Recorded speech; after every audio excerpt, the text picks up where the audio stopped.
Hello, everyone, and welcome to another episode of Whitepod. My name is Harshit, and I'm the Director of Business Alliances at White Labs. We are a digital agency specializing in SaaS and e-commerce SEO. And I've got a very special guest with me today, Ian, founder and CEO of Elements.cloud, which is a change intelligence platform that enables you to accelerate to value for Salesforce. A big welcome to you. I'm so happy to have you with me today, Ian. Thank you for inviting me. Brilliant. And can you please start by telling us a bit about yourself and your background? I know you do a lot of things. You're a tech advisor, investor, speaker. You actively contribute to major publications. You have your own 10 books published. Even in a band, how do you manage your time and do so much?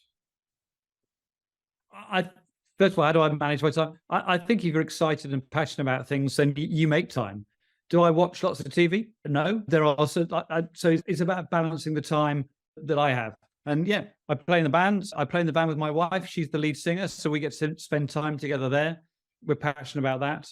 But the other passion is actually about educating, and that's why I like writing articles. I've written books. I love being on the speaking circuit, talking to people.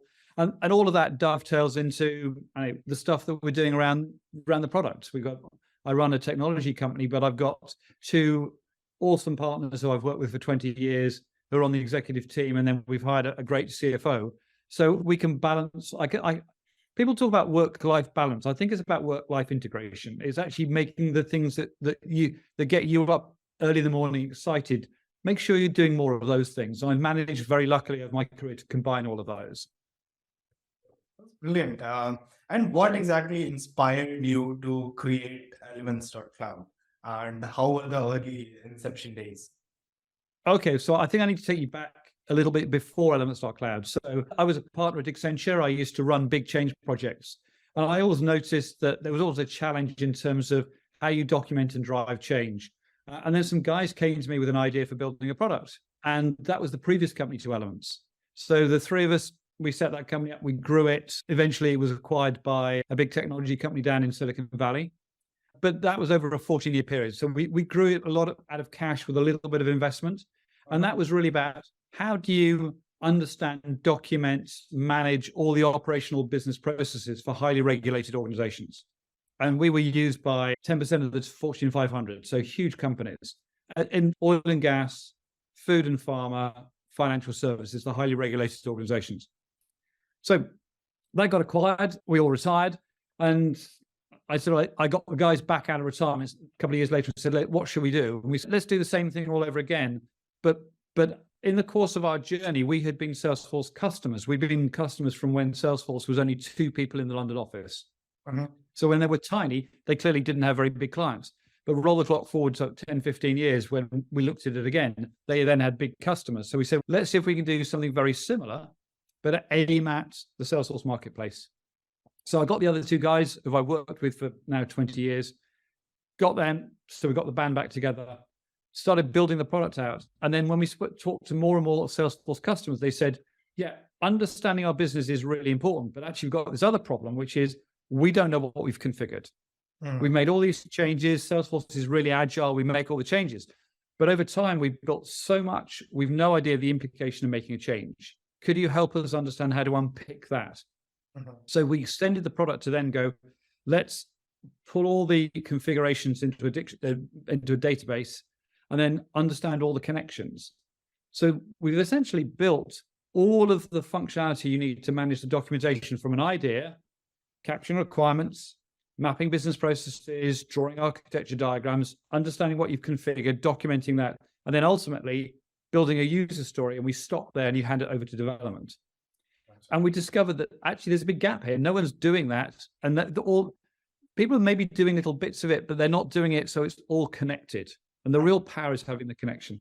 So it was as a grand plan 10 years ago? No, we've listened to our customers and they've taken us to where we are now to building a platform which is really valuable. That's quite interesting.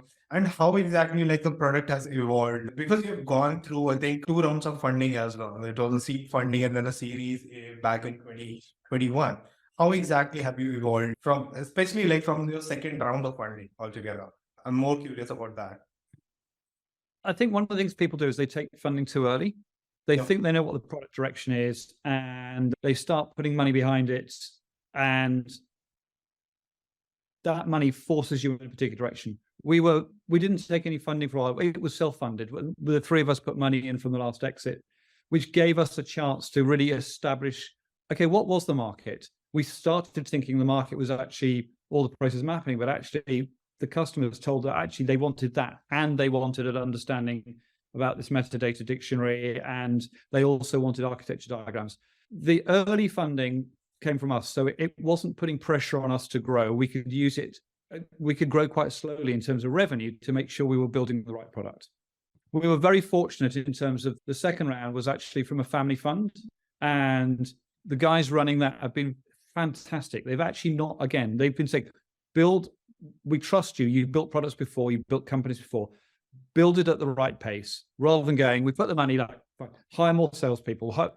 You need to make sure you're clear about the direction and you've built the product like that properly. This is a marketing podcast, and I think what's interesting is people talk about product market fit. Okay, we got product market fit. I think people often, when they think they've got product market fit, they've actually got product marketing fit. Okay, they've built something which a customer goes, yeah, that's great, and I'll buy that.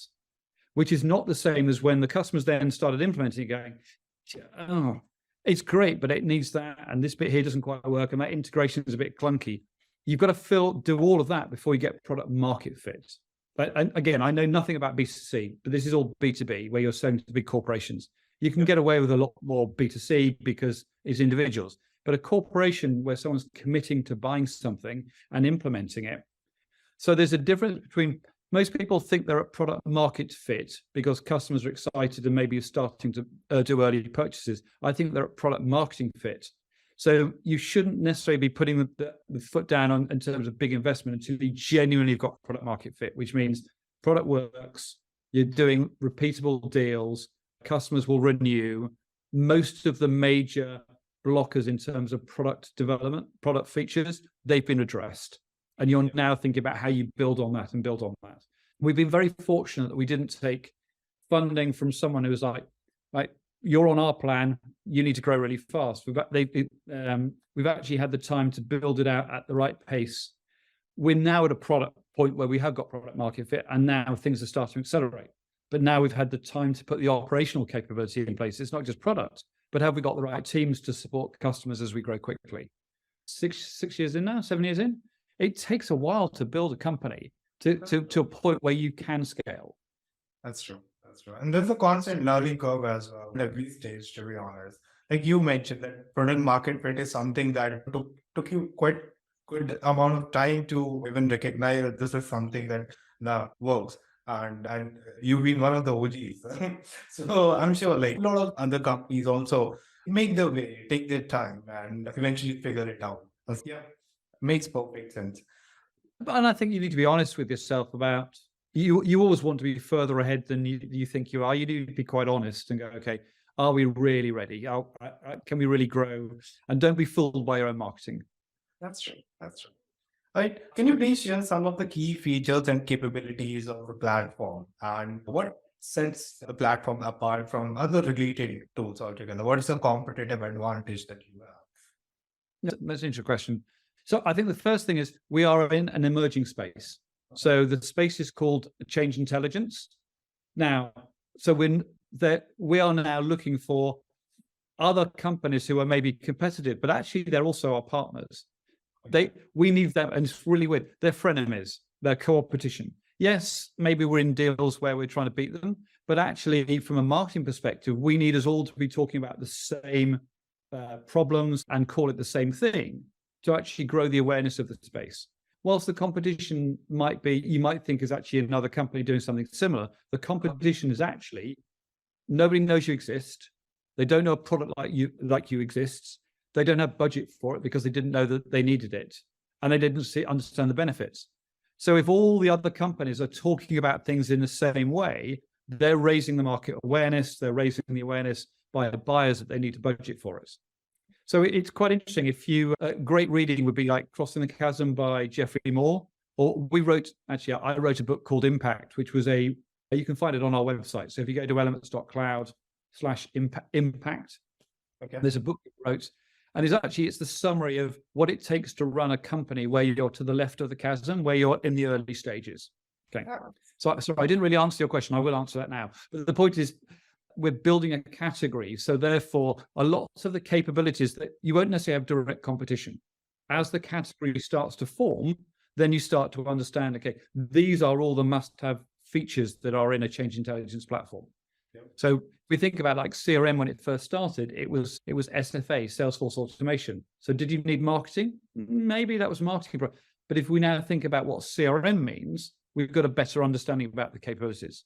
Sure. So for change intelligence, I think it's everything you need to have the intelligence to make changes to your platform quickly. Now, yes, we are our go-to-market is Salesforce, but actually we're agnostic. We can do this for any platform. Just everything our website says Salesforce because that's the first market we're going after.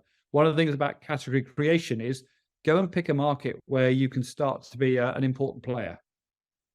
What we do is relevant to any company on the planet, any platform, but that's way too broad for marketing. So part of marketing is if you get to the market, but get it so you narrow the market down and we go, we are change intelligence for Salesforce at the moment. Suddenly we know which conferences to go to. We know what product features to deal with. We know what integrations to build. We know what partnerships to work with. So if you narrow the scope down to a market, then everything else becomes easier. If you said, we are change intelligence for any platform, for any company, like, well, which conference do we attend? Which integrations, which consulting partners do we work with? It's all, so I think as a startup, you need to narrow it down and get focused on a market. And then once you've got that market penetrated, then you can move to the next adjacent market, move out from there. So you talked about the features. I think I ran through them earlier, which was everything to get you from an idea to a point where you can start building. We are not about helping you build. That's DevOps. There's an established place called DevOps.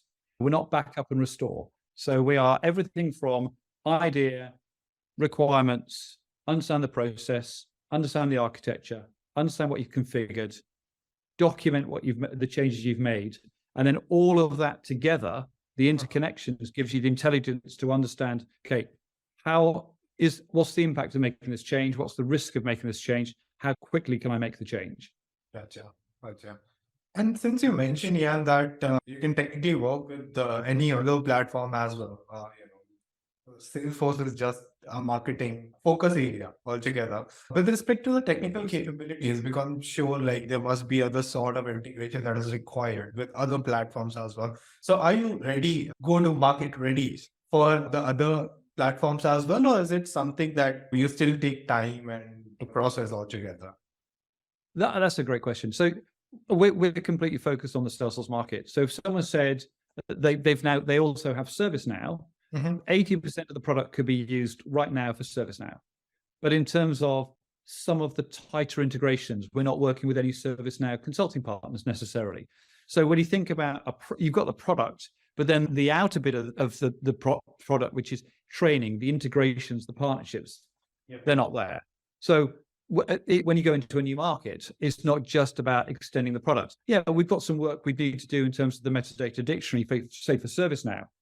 But way harder is starting to build the partnerships, make sure you've got the right integrations, you're part of the ServiceNow partner program. There's all the other things you need to do to get established. We're lucky that from a Salesforce perspective, we've been around Salesforce for 22 years now. So because we were customers from the early days. So the people we know, we've been around for a long time, the integrations are there, the connections are there, we're well established. And that takes time and money. So back to keeping it narrow, we're focused on Salesforce initially. Gotcha. And even Salesforce is known for its flexibility and customization. How does your platform adopt to those unique need and configuration for different organizations? Actually, the heart of what we do is because Salesforce is so easy to customize. The problem is that people go and make changes and they don't document the changes they've made, which means, you look at a year, 2, 3 years of using Salesforce, you suddenly realize you've got all this technical debt. You've made all these changes. And having made the changes isn't a problem. The problem is that if I make a change and maybe that piece of automation fires another bit of automation, which then if you have no understanding of the implication of making a change, the way people currently work is they make a change and then cross their fingers and go, I hope nothing breaks. Yeah. That's no way to run a strategic application. Elements gives you that visibility to go, oh, I can now see all the connection points. And then as they make changes, if they document those changes inside Elements, the next time they go to make the change, they've now built more and more of that knowledge, that intelligence, which means that every subsequent change becomes easier and less risky. So I'm clearly British. I live in San Francisco. In America, there's something called Carfax. I'm not sure if you've heard of Carfax. Carfax, they aggregate all the information about a car, the accidents, the services, the smog tests, the history of a car. We're rather like Carfax for Salesforce. You wouldn't buy a car without Carfax. Yeah, that's their marketing, which is why would you buy a car where you've no idea of the history? Why would you implement use Salesforce unless you've got some understanding about how it's grown over time and where it's gone to? So we've now got, I was at a conference the other day and someone came up to me, so I've just taken over, I just got a new job with a big Salesforce customer and I'm now responsible for the whole of Salesforce.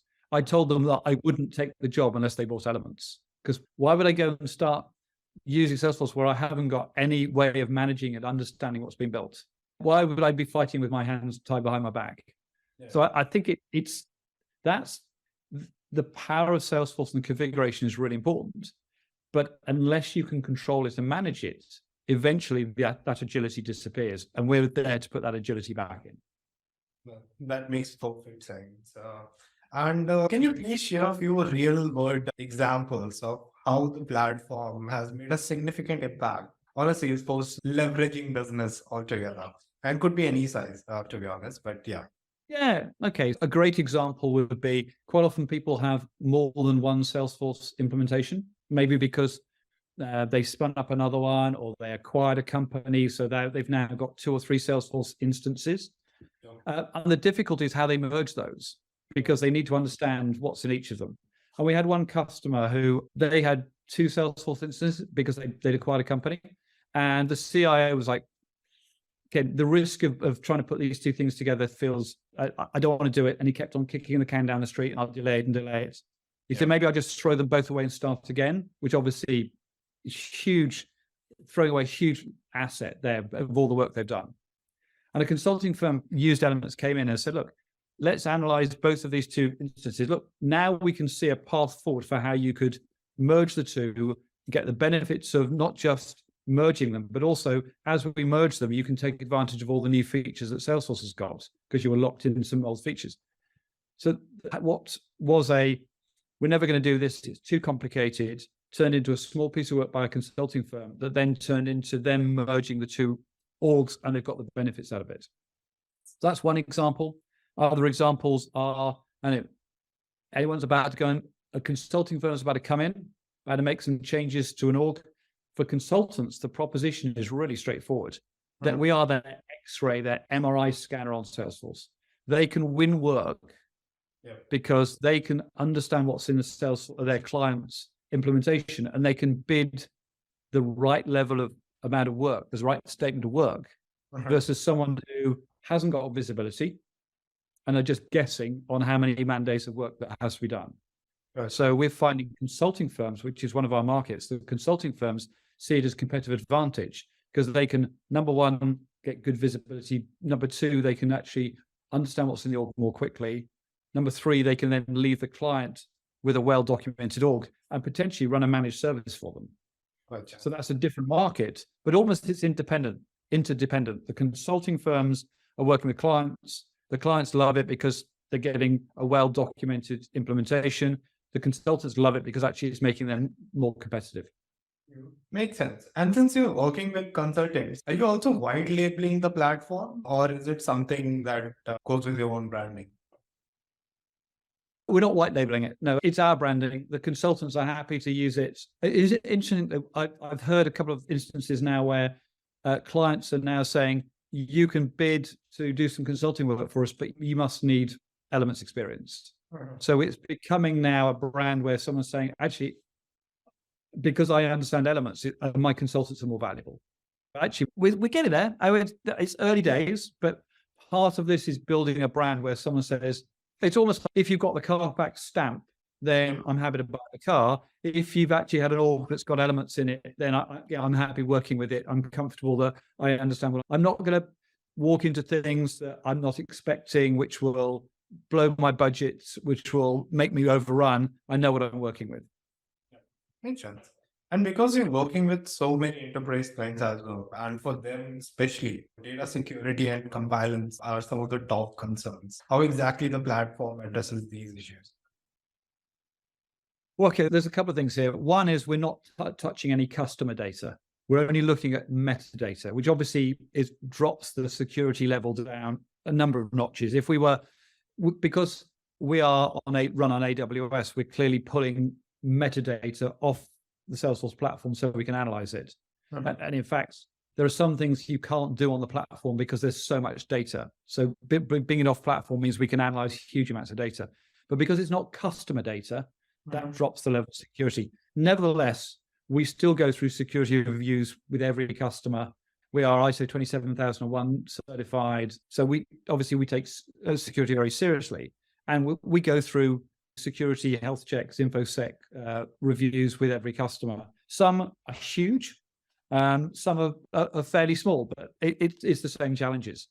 Yeah. But I think we've now got to a point where we now have an AI capability. Yeah. AI has suddenly raised everyone's awareness of, hang on, what data are we passing off platform or not? Same issues. We're not putting customer data out there, but I think AI is making people really think long and hard about, okay, do we have our own security controls in place in terms of organizations? True. That'd be an alarming concern. Let's see how it turns out. So I think there's an opportunity in the market as well around it, to be honest. A huge opportunity. Yeah, if I think about AI from our world, we're all about how do we actually help people build that body of documentation, do that analysis, so make sure that before they start building, they are building the right thing. They've done sufficient analysis. If we can shorten the time to do that, there's a better chance that they'll do that properly. So AI from our world is if you can map out a business process, AI will automatically build the user stories for you. So user stories typically they're the specification for the piece of work that you're going to pass to the development team. So it needs to be fairly rigorous. You can't make it ambiguous. But often as humans, we don't write very good user stories. AI does a really good job, okay? It doesn't get bored. It doesn't care. It just writes user stories. And then it writes the acceptance criteria, almost the testing that goes with it. And it does a brilliant job of that. AI doesn't need the knowledge of the world. It just needs to know what the format is and to be able to take the process maps and generate user stories. Once you've got those user stories, because we understand how your Salesforce instance has been configured, AI is really good at looking back through the 100,000 configurations and identifying those that you might be able to reuse. Yeah. So what might take 8 hours work is down to 5 minutes. Massive benefit. Now, that doesn't mean you can get rid of the staff who do that, because you need skilled staff to be able to write good process maps and to validate the user stories and to think about the recommendations. So we're not saying AI can do your job for you, but a lot of that work that is mundane's unfair, but actually it takes a while. You need to be very focused on it. You probably don't do a very good job. Yeah, it does a good job for you. Because we've been using it for our internal teams, and we went back and talked to them and said, okay, can you rate the AI out of 10? They went, 8 out of 10. It's pretty good. 8 out of 10, but there's more work to be done. Okay, fantastic. Okay, rate yourself. They went 4 out of 10, because AI is really good at just grinding through that research, which you probably wouldn't do as an individual. Our teams are going, it recommended I use that automation. I'd forgotten we built that. That's a really good idea. So we're discovering that it's reducing time, but it's also helping us reduce technical debt. So I think and we're at the early stages. There's a load of other things that we're working on, but the ability to transform what we're currently doing around analysis, AI does an amazing job of that. Makes sense. It's very interestingly put as well. And I do agree. For the lot of, I believe, people should leverage AI solutions wherever possible, to be honest. Yeah, huge favor of AI. So yeah, let's talk about any other niche trends that's impacting your new product development altogether. I think the challenge, if you're a startup, is that there are so many places that you could go. You've got customers going, could you take us in this direction? And other customers going, I've got a great idea. So I think that the issue with Eddie is making sure you have a strategic direction or a vision about where you want to go, so you can then validate the request from customers. Because every customer sees what you've got, a spark of an idea, and then takes it in a different direction. Some of those are gold dust. They are absolutely where we need to be going. Others are like, yeah, we could do that, but actually, are you the only person on the planet who wants that? So I think we take our own medicine, which is one of, we need to be very clear about what we're building before, and the need before we start building it. I think any smart SaaS solution gonna do that, because I do agree. Like, you have to see like whether that new thing definitely like aligns with what you want, what you vision your product to be, and also within the market, this particular feature could be used by a lot of other existing clients or the new customer that you're aiming to capture altogether. So the viability of the product again like matters a lot. So yeah, I do agree. I think, and it's a balance between what customers are asking for, and then there are other things which you have thought of. So much of the AI capability customers haven't thought of. So there are things which we're thinking of. Sometimes they land, sometimes they don't. So I'll give you an example. Probably about 2 or 3 years ago, we were trying to get the idea that someone could sketch out a process or draw a process on a whiteboard, or take a diagram of a lucid chart or a Visio diagram. And could we get AI to read it and then convert it and build a process diagram in our world? So huge, it's time saver in terms of migrating. People have got, I've got some process diagrams, can we just dump them in? And you'd have to try and build like some complicated import facility that for all the different platforms. But if you could just take a printout of a diagram and import it, could you do it? And that was 2 or 3 years ago. It was a skunkworks project. One of the guys in the team decided he was going to have and it wasn't good enough. It did it, but it wasn't. It was like it didn't really quite finish it off. Mm-hmm. Now, with GPT, with one of the plugins, you can now give it an image and it will understand it and it'll generate the JSON. So some things you have a vision and it's too early. And I think with AI, we've got that problem at the moment, which is there are lots of things you could do with AI, but I spend time on the speaking circuit, and one of the things I've been talking about recently is finding the AI sweet spot. Okay, and it's the combination of, it's the intersection of 3 circles. One, is there a strong ROI? Like, is there a massive benefit? Is there 100x ROI, 50x return on investment? But the second thing is, second circle, is it achievable? If you can only get that ROI, if you've got a gigabyte of perfectly clean data, probably not achievable. In our world, could you draw a process diagram? Yes, you could. Okay, so that's achievable. So therefore, there's an ROI and achievable. And then the last intersection circle is, are the results actually trustworthy? And do you get a good enough result enough time so you don't have to check it, so you have some confidence in it? So I think that intersection, when you're starting to look for where's the AI opportunity, if you're maybe you're a product company out there looking for an AI place to make AI work, is there an ROI? Is it easily achieved? And are the results consistent enough, and can they be trusted enough? And I think it's the combination of those 3 is where I think we find the sweet spot. And again, we're lucky we found that in a couple of places we're using it. That's brilliantly put. Right. Yeah, let's do this thing. Let's talk marketing a bit more. Okay. I would love to know what all activities and strategies do you have in place for your own B2B lead gen? Okay, so the backdrop is we're a marketplace we're trying to establish.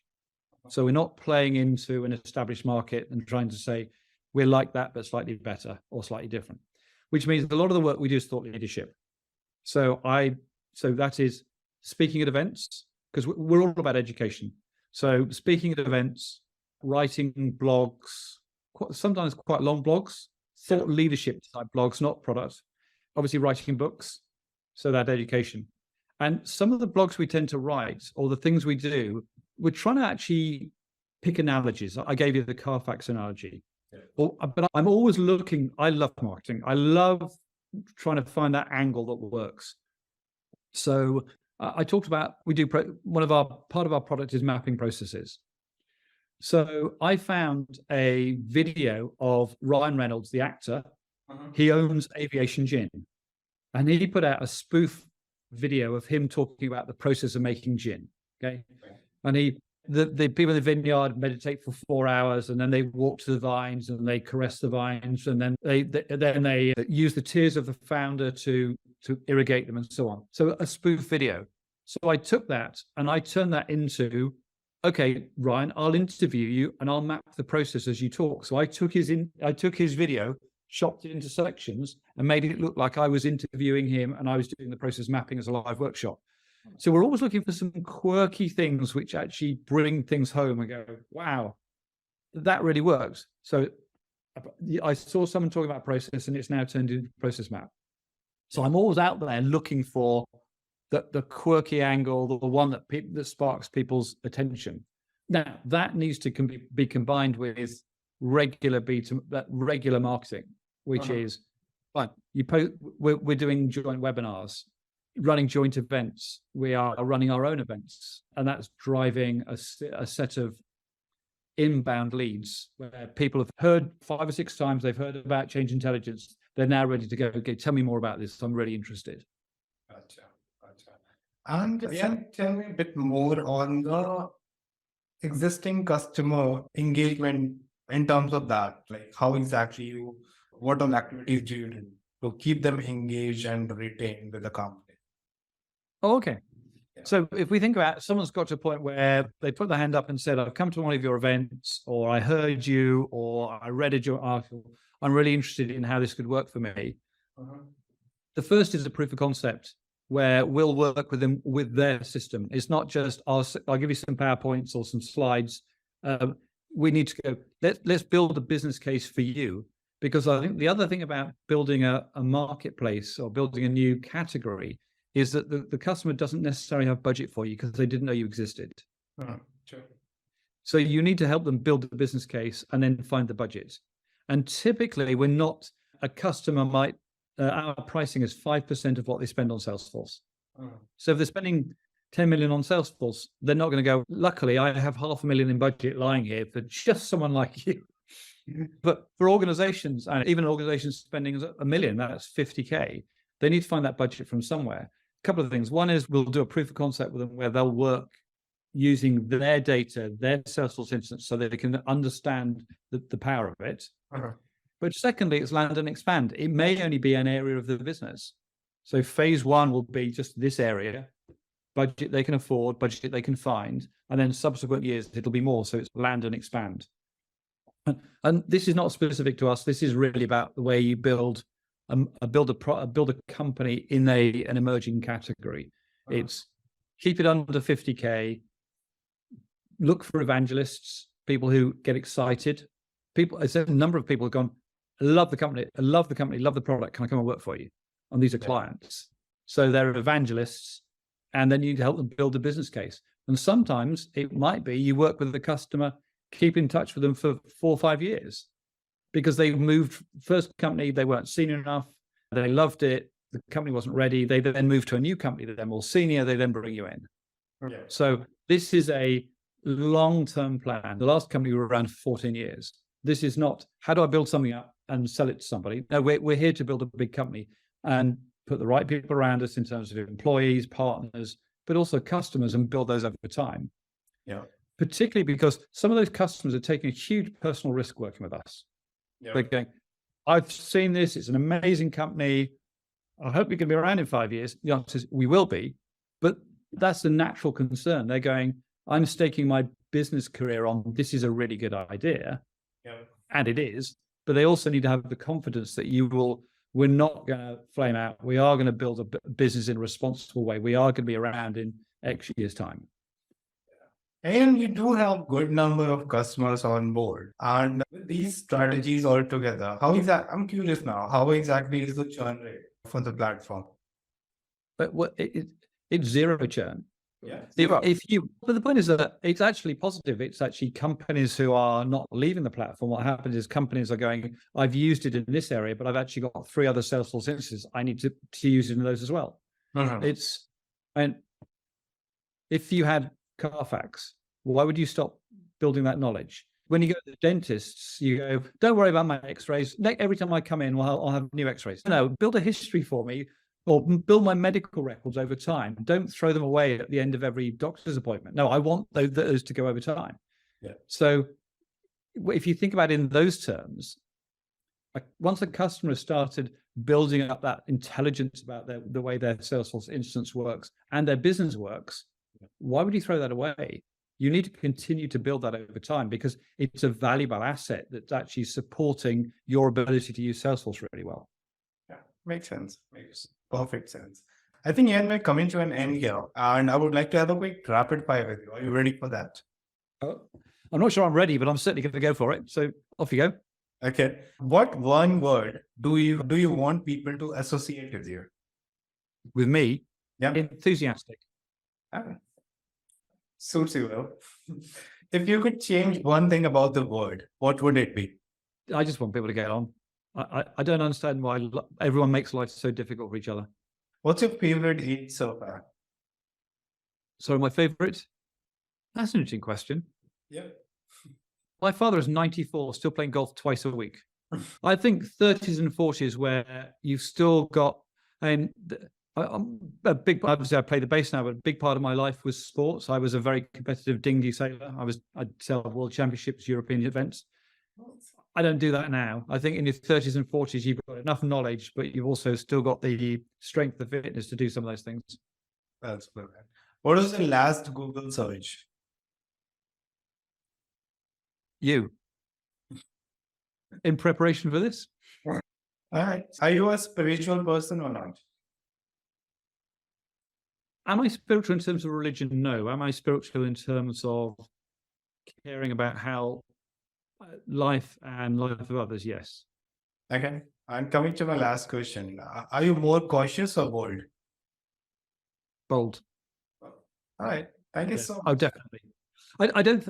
That last one, I don't think you would be an entrepreneur and run a business if you were bold. Now, the ups and downs of being an entrepreneur are huge. Yep.